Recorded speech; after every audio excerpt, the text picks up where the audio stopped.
Bismillahirrahmanirrahim. Assalamualaikum warahmatullahi wabarakatuh. Alhamdulillahirabbil alamin, wassalatu wassalamu ala sayyidina Muhammadin wa ala alihi wa ashabihi ajma'in, amma ba'd. Bapak-bapak, ibu-ibu, para jamaah yang berbahagia, alhamdulillah pada hari ini kita bisa melanjutkan kajian kita tentang ihsan, karena kemarin kita sudah khatamkan kitab Aqidatul Awam. Hari ini saya mencoba membacakan untuk diri saya sendiri dan kepada bapak-bapak, ibu-ibu sekalian. InsyaAllah akan kita kaji dan kita bahas tentang kitab Ihya Ulumuddin karangan Imam Al-Ghazali. Bapak-bapak, ibu-ibu yang dirahmati Allah, di dalam pembukaannya Imam Ghazali menulis, Bismillahirrahmanirrahim. Ahmadullahi awwala hamdan katsiran mutawaliya wa in kana yatada'alu duna haqqi jalalih hamdal hamidin wa usalli wa usallim ala rasulihi saniyan salatan tastaghriqu ma'a syaidil basar sairil mursalin wa astaghfiruhu ta'ala salisan biman ba'asa lahu azmi min tahriri kitabin fi ihya ulumiddin wa antadaba liqat itta'ajubika rabi'an ayyuhal adil al mutaghali fil adl min baini zumratil jahidin. Dalam pembukaannya Imam Ghazali pertama-tama puji syukur kehadirat Allah Subhanahu wa taala, puji syukur yang banyak dan terus menerus, meskipun amat kecil pujian-pujian orang-orang yang memuji itu dibanding keagungan Allah. Yang kedua, salawat dan salam kepada para rasulnya, salawat yang meratai seluruh rasul-rasulnya, terutama kepada baginda Nabi besar Muhammad sallallahu alaihi wasallam. Yang ketiga, Imam Ghazali memohonkan kebajikan kepada Allah Ta'ala tentang cita di dalam dirinya untuk mengarang sebuah kitab yang diberi nama kitab Ihya Ulumuddin, atau kitab tentang menghidupkan ilmu-ilmu agama. Yang keempat, dalam mukadimahnya Imam Al-Ghazali mengatakan bahwa untuk memotong kesombongan orang-orang yang mencela tentang, atau orang-orang yang mencela kepada ilmu-ilmu agama, yang mungkin mencelanya sudah terlalu berlebihan, maka di sini nanti Imam Ghazali akan menguraikan beberapa hal agar membuka kembali kesadaran kita utamanya, dan mungkin juga orang-orang yang mencela ilmu-ilmu agama yang kita pelajari atau mungkin dipelajari oleh orang-orang muslim. Di dalam pembukaannya Imam Ghazali sangat banyak dalam catatannya, mungkin akan saya ringkas saja. Di sini menunjukkan bahwa kalau kita bisa gambarkan bahwa menulis kitab Ihya Ulumuddin ini, tentunya ulama-ulama sekarang belum ada yang bisa menandinginya, karena membacanya saja dan mengamalkan ini masih butuh waktu yang sangat panjang, apalagi harus menulisnya. Jadi mungkin kita nggak usah repot-repot menulis kitab semacam ini, karena terlalu butuh ilmu yang sangat banyak dan sebagainya. Di sini dikatakan balaqat halla an lisani uqdatus samad. Jadi kalau kita bisa gambarkan, Imam Ghazali mendapat ilmu yang mungkin di luar apa yang dipelajari, atau kalau kita bahasakan ilmu al-mauhubah, ilmu pemberian dari Allah, sehingga nulis itu sudah nggak pakai mikir lagi. Kalau kita nulis sebaris mikir, nulis sebaris mikir, jadi nggak selesai-selesai. Dikatakan di sini apa yang melatar belakangi Imam Ghazali menulis kitab ini, diantaranya adalah karena kita atau umat Islam pada umumnya itu sudah teracuni oleh penyakit-penyakit yang meracuni seluruh umat manusia atau mungkin seluruh manusia. Bahkan dikatakan di dalam muqaddimahnya itu ulama-ulama pun itu sudah teracuni. Sehingga menurut Imam Ghazali ulama-ulama masa kini adalah ulama-ulama yang mutarasimun atau ulama-ulama yang hanya resmi-resmian saja, atau ketika ada peresmian dikatakan menjadi ulama, kira-kira seperti itu, atau acara-acara resmi disebut ulama. Jadi menurut Imam Ghazali begitu. Jadi pada dasarnya mungkin ini sudah dari dulu juga ada ulama-ulama yang hanya resmi-resmi dianggap ulama, akan tetapi dalam keilmuannya masih sangat dangkal atau baru di kulitnya saja. Maka terkadang terjadi perpecahan antar umat karena ulamanya sendiri ulama-ulama peresmian secara masa kini. Di dalam tujuannya, apa yang ditulis dari Imam Ghazali ini adalah pertama untuk mencari ridha Allah. Yang kedua kemudian untuk melakukan ilmu-ilmu yang sudah kita dapati dan kita lakukan. Terkadang ilmu hanya sekedar teori, akan tetapi dalam prakteknya kita tidak menggunakan ilmu kita. Maka nanti pada dasarnya Ihya Ulumuddin itu masuk bagian ihsan. Di antara hadis Nabi yang menyebutkan ada iman, Islam, dan ihsan. Kalau Islam itu seperti ini, kalau iman seperti ini, nah kalau ihsan itu melakukan semuanya.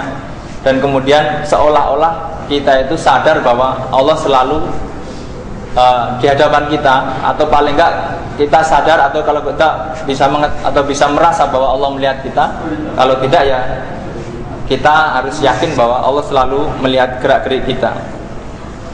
Kemudian dilanjutkan wali umri innahu la sababun li idrarika ala takabbur ila da'il ladzi amal jam' bal syamala al jamahir minal qusur an mulahadati darwati hadal amr wal jahlu bi annal amru idda wal khutbu jidda wal akhiratu muqbilah wad dunya mudbirah wal ajlu qarib was safar ba'id waz zadu tafif wal khadaru adim wat tariqus sad, dan sebagainya. Ini ibaratnya sungguh demi umurku tidak ada sebab yang mencelakai kita dari dari takabur itu kecuali adalah penyakit yang sudah menjamah manusia pada umumnya. Jadi pada umumnya itu kenapa orang malas belajar, kenapa orang malas mengkaji ilmu, itu karena mungkin ada sedikit rasa takabur. Oh, saya sudah lulus, atau saya sudah tua, atau saya sudah berumur, dan sebagainya.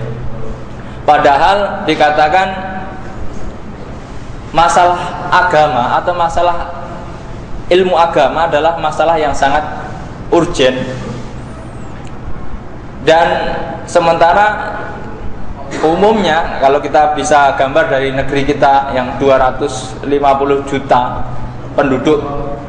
penduduknya, dan 90% kalau kita boleh katakan seperti itu adalah umat Islam, maka kita bisa cek kembali yang berpengetahuan agak lengkap kira-kira tentang ilmu agama itu berapa persen. Terus kemudian yang mempraktekkan pengetahuannya dalam kehidupan seharinya berapa persen. Maka nanti itu bisa kita kupas di dalam pembahasan Ihya Ulumuddin ini. Baik, mungkin juga kita sendiri yang akan terkupas oleh kitab ini. Jadi di sini bukan saya merasa yang paling benar tidak, atau yang paling bersih tidak, akan tetapi saya juga berusaha memperbaiki diri dengan membacakan kitab ini kepada bapak-bapak, ibu-ibu sekalian. Kemudian ketahuilah bahwa akhirat itu jauh, perjalanan yang sangat jauh, dan kita akan kesasar ketika kita tidak punya penunjuk jalan, atau tidak punya dalil atau adillah, atau orang-orang yang menuntun kita mau kemana. Kita di haji saja, misalkan bapak-bapak ibu-ibu pergi haji, kalau bapak-bapak ibu-ibu sedang menuju Arafah, itu kalau kita nggak punya teman, itu sendirian kadang-kadang bisa kesasar juga, meskipun sudah jelas Arafah itu ya di sana. Kalau biasanya kalau kita lihat orang-orang Indonesia itu mesti berkelompok, ini kelompok A, ini kelompok B dengan tandanya masing-masing. Nah itu sebenarnya bisa kita lihat di akhirat itu nanti lebih susah lagi daripada itu. Sementara akhirat itu adalah lapangan yang luas yang tidak ada tandanya. Jadi mau kemana itu bingungnya, masya Allah. Fadilatul thariq humul ulama alladzina hum warasatul anbiya. Maka penunjuk jalan itu pada saat ini adalah ulama harusnya, yang menjadi pewaris para nabi. Wa qad saghara minhum zaman wa lam yabqa ilal mutarasimun. Nah ini menurut Imam Ghazali.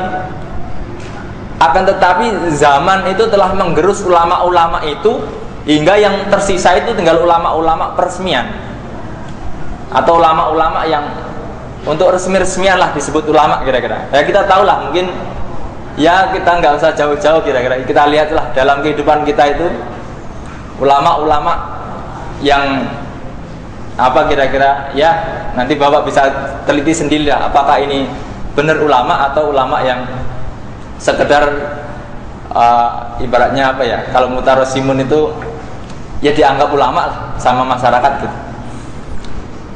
Kemudian waqad istahwada ala aksari musyaiton, dan ulama-ulama seperti itu mudah sekali digoda oleh setan menurut Imam Ghazali. Maka tidak asing kadang ada masalah-masalah, kemudian ada si A, si B masalah dan sebagainya, kira-kira seperti itu. Wastaghawahumut tughyan, dan kemudian terjerumus juga dalam kesesatan lah kira-kira. Wasbaha kullu waqtin bi'ajilin khaddihi mazghufan fasara yaral ma'ruf munkaron wal munkaru ma'rufan, sehingga pandangan ulama-ulama yang mutarasimun itu terbalik-balik. Yang mungkar jadi dianggap ma'ruf, yang ma'ruf menjadi mungkar. Ya ma'ruf itu mungkar itu tidak diakui kebaikannya oleh masyarakat, itu namanya mungkar. Jadi bukan hal-hal yang lebih dari itu. Jadi mungkar itu contohnya adalah ada jarum atau ada paku di jalan, itu mungkar. Contohnya seperti itu, bukan tempatnya di situ. Kalau ma'ruf itu ya sudah terkenal, sudah terbiasa, masyarakat Indonesia itu suka tersenyum, itu ma'ruf. Dan mungkin dari kebaikan-kebaikan yang lain. Kemudian hatta dhalla ilmuddin mundarisan wa manarul huda fi aqtaril ardi muntamisan, sehingga ilmu agama itu meredup dan mungkin hilanglah sinar-sinar hidayah dari Allah itu. Itu nanti bisa dilihat di kitabnya. Itu singkat saja biar tidak terlalu panjang.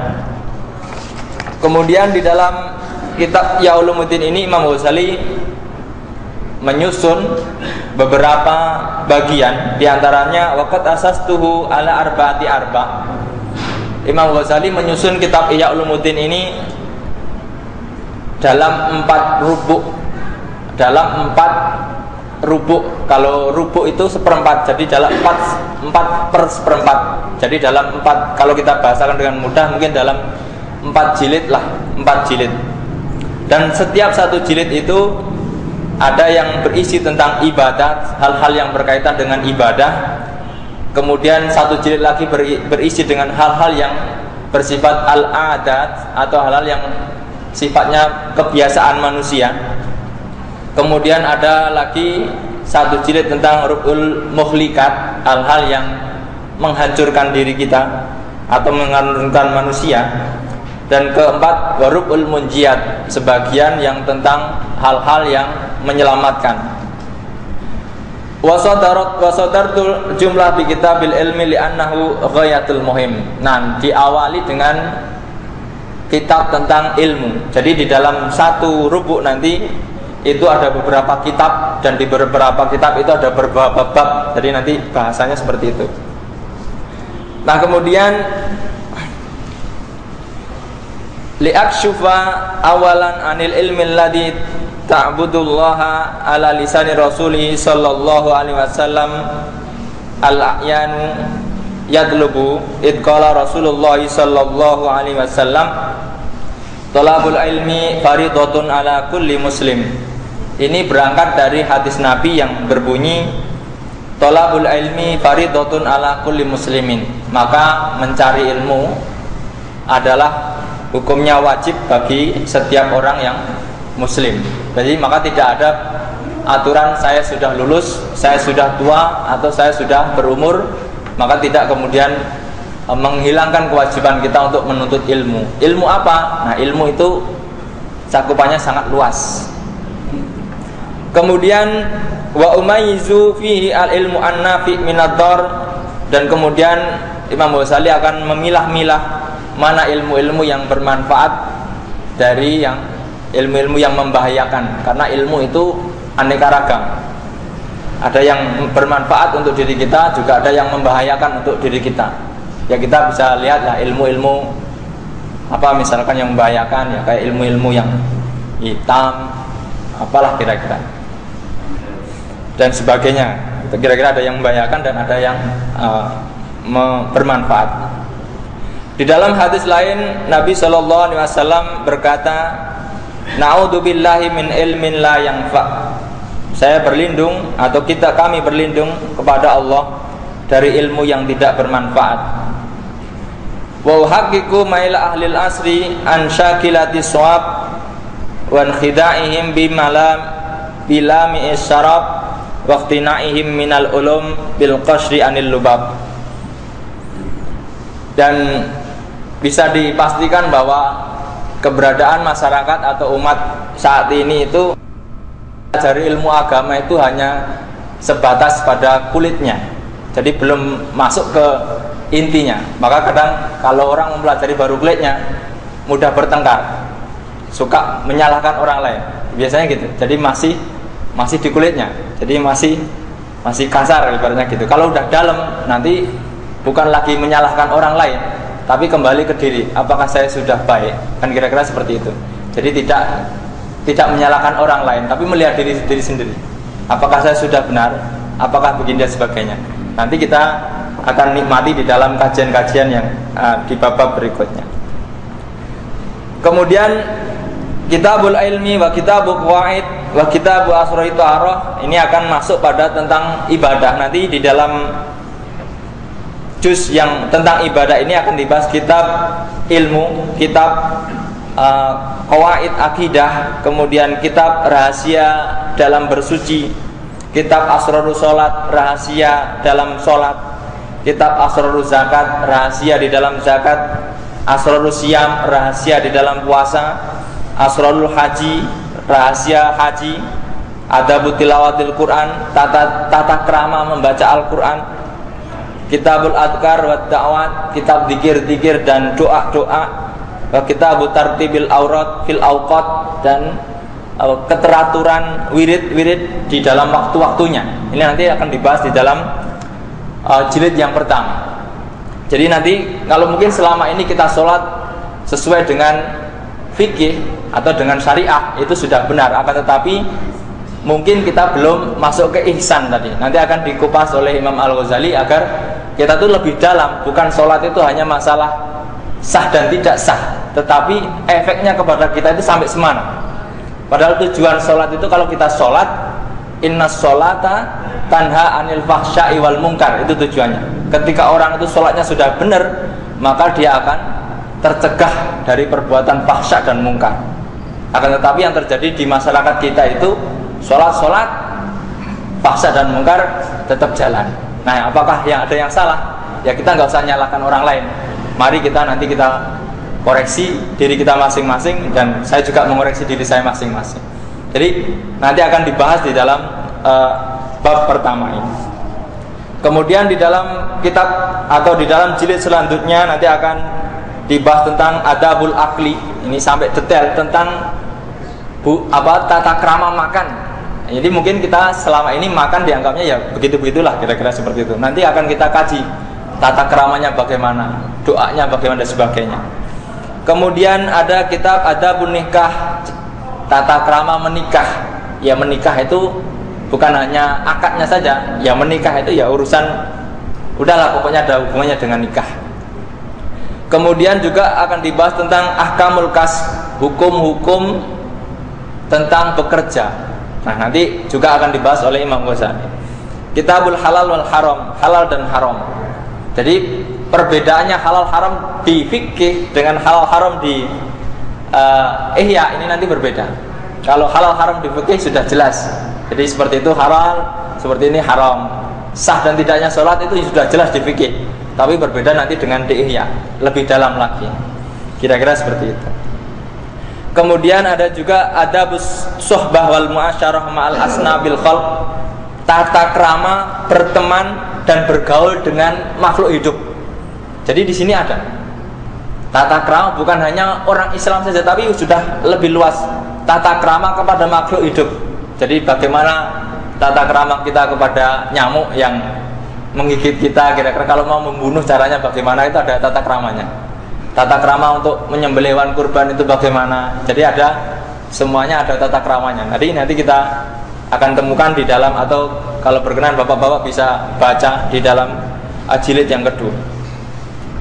Wa kitabul uzlah, dan tentang kitab uzlah atau menghindar.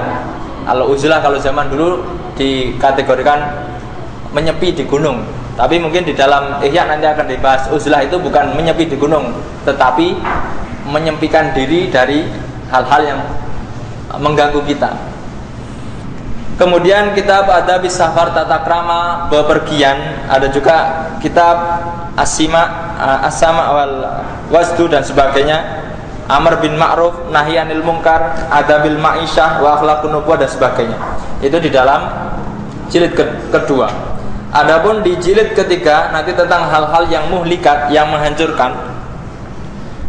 Di dalamnya akan membahas syarh ajaibul qalb, akan dibahas tentang keajaiban hati. Jadi ajaibnya hati manusia ciptaan Allah. Jadi manusia itu punya hal yang ajaib, yaitu hati. Hati itu tidak bisa diketahui, sangat rahasia sekali, kecuali orang itu sendiri. Kemudian ada kitab Riyadhatun Nafs, olah jiwa atau bagaimana meminit jiwa. Kemudian ada kitab Afatus Sahwatain, bahaya dari dua syahwat, yaitu apa? Syahwatul batin wa syahwatul farj. Dua syahwatnya sesuatu di bawah perut. Ada juga kitab Afatil Lisan, bahayanya lisan. Wa kitab Afatil Ghadab, bahayanya marah. Wal hasad, dan hasud. Wa kitab Udamid Dunya, dan kitab yang akan membahas tentang bagaimana kita memposisikan diri kepada dunia.